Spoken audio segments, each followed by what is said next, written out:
우리 남자 양궁 대표팀이 단체전에서 금메달을 획득했습니다. 혼성 단체전과 여자 단체전에 이어 양궁에 걸린 금메달 5개 중 벌써 3개를 차지했습니다. 도쿄에서 이유경 기자가 보도합니다. 8강에서 인도를 가볍게 꺾은 남자 대표팀은 4강에서 연장 끝에 일본을 물리치고 결승에 올랐습니다. 큰 고비를 넘은 선수들은 타이완을 상대로 거침없이 활시위를 당겼습니다. 1세트에서 한 발을 빼고 5발을 10점을 쏜 뒤 2세트에선 6발 모두 관역 중앙에 꽂는 퍼펙트를 기록하며 한선을 자아냈습니다. 그리고 3세트에서 맏형 오진혁의 마지막 화살이 10점에 꽂히면서 남자 대표팀의 단체전 2연패도 확정됐습니다. 저희는 이제 준결승에서 좀 고비가 있었기 때문에 그 고비만 잘 넘기면 잘 풀릴 거다 동생들한테 얘기했었고, 동생들한테도 감사하고 저 자신한테도 감사하고요. 힘든 시간에 같이 했던 사람들이기 때문에 더 준비를 열심히 했고, 그 모든 것들을 이제 보상받는 기분이어서 이번이 더할 나위 없이 더 행복했습니다. 양궁장에서만 벌써 3번째 애국가가 울려 퍼졌고, 마스크를 잠시 내리고 환하게 웃은 태국 궁사들은 셀카를 찍으며 금메달의 기쁨을 함께했습니다. 경기 내내 목이 터져라 파이팅을 외치다가 4대에선 누구보다 냉정하게 활을 쏘며 우승에 결정적인 역할을 한 17살 막내 김재덕은 혼성전에 이어 2관왕에 올랐습니다. 이번 대회에 걸린 5개 금메달 중에 이미 3개를 차지한 양궁 대표팀은 오늘부터 시작되는 남녀 개인전에서 전 종목 석권에 도전합니다. 도쿄에서 MBC 뉴스 이유경입니다. 한국 수영의 새로운 희망 황선우 선수가 오늘 오전 자유형 200m 결승에 출전합니다. 박태환 선수 이후 9년 만에 메달 도전입니다. 도쿄에서 김태훈 기자입니다. 모두를 깜짝 놀라게 했던 자유형 200m 예선. 황선우는 출전 선수 39명 가운데 1위로 준결승에 진출했습니다. 박태환의 한국 기록도 11년 만에 깨뜨렸습니다. 특히 마지막 50m 구간에서는 다른 주자를 살핀 뒤 힘을 빼고도 유일하게 1분 44초대를 기록할 정도로 쾌조의 컨디션을 자랑했습니다. 기록은 예상하지 못한 기록이어서 되게 놀랐는데 괜찮은 것 같아요. 느낌이랑 물감이랑 둘 다. 준결승에선 결승에 대비해 힘을 아꼈습니다.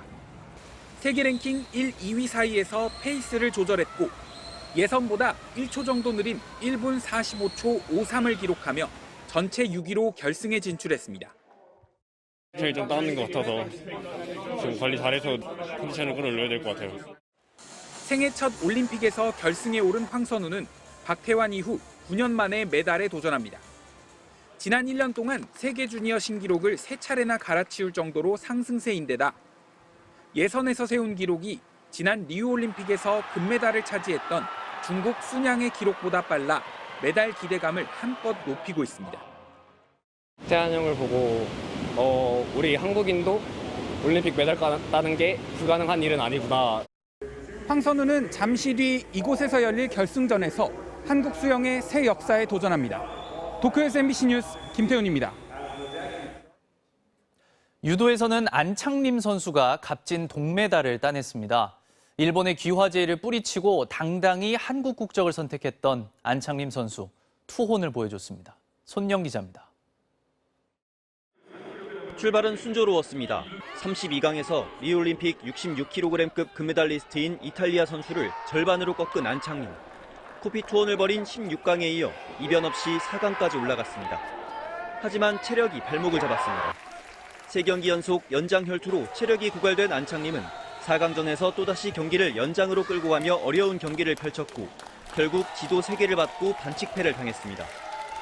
4경기에서 뛴 시간만 무려 31분 49초. 하지만 마지막까지 멈추지 않았습니다. 동메달 결정전마저 연장으로 가는 듯했지만 10초를 남기고 주특기인 업어치기를 극적으로 성공시키며 절반승으로 동메달을 획득했습니다. 제일교포 여러분들도 많이 응원해 주셨는데 그거에 대해서 감사드리고 싶고 이것도 인생이라고 생각하고 다시 열심히 해야 될 것 같습니다. 일본에서 태어난 제일교포 3세 안창림은 일본 대학 전국 대회를 제패하며 두각을 드러냈습니다. 이후 일본 유도계의 귀화 제의를 뿌리치고 한국 국적을 취득한 안창림은 목표였던 정상에 서진 못했지만 집념의 정신력으로 2번째 올림픽에서 감동의 드라마를 완성했습니다. 리올림픽 노골드 서력에 실패한 우리 유도 대표팀은 오늘 한희주 그리고 이성호가 다시 메달 사냥에 도전합니다. 도쿄에서 MBC 뉴스 손영입니다. 오늘 코로나19 신규 확진자 수는 1,300명 안팎을 기록할 것으로 보입니다. 비수도권 확진자 비율이 처음으로 40%를 넘어서면서 오늘부터 비수도권 지역에서 거리 두기 3단계가 일괄 적용됩니다. 이준범 기자입니다. 어젯밤 9시까지 중간 집계된 코로나19 신규 확진자는 1,219명입니다.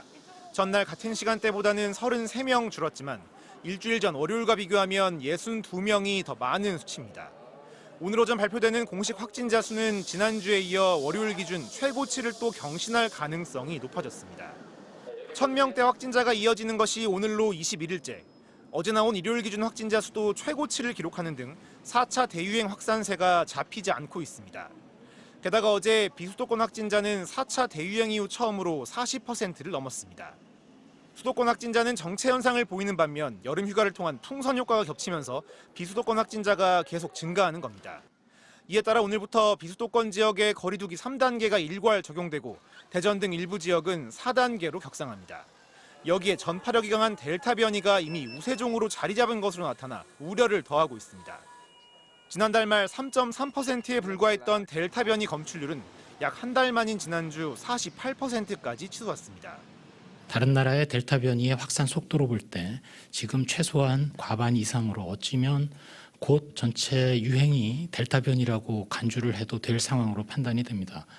방역당국은 앞으로 2주간 수도권을 감소 추세로 전환시키고 비수도권의 확산세를 차단하는 것을 방역 목표로 삼겠다고 밝혔습니다. MBC 뉴스 이준범입니다.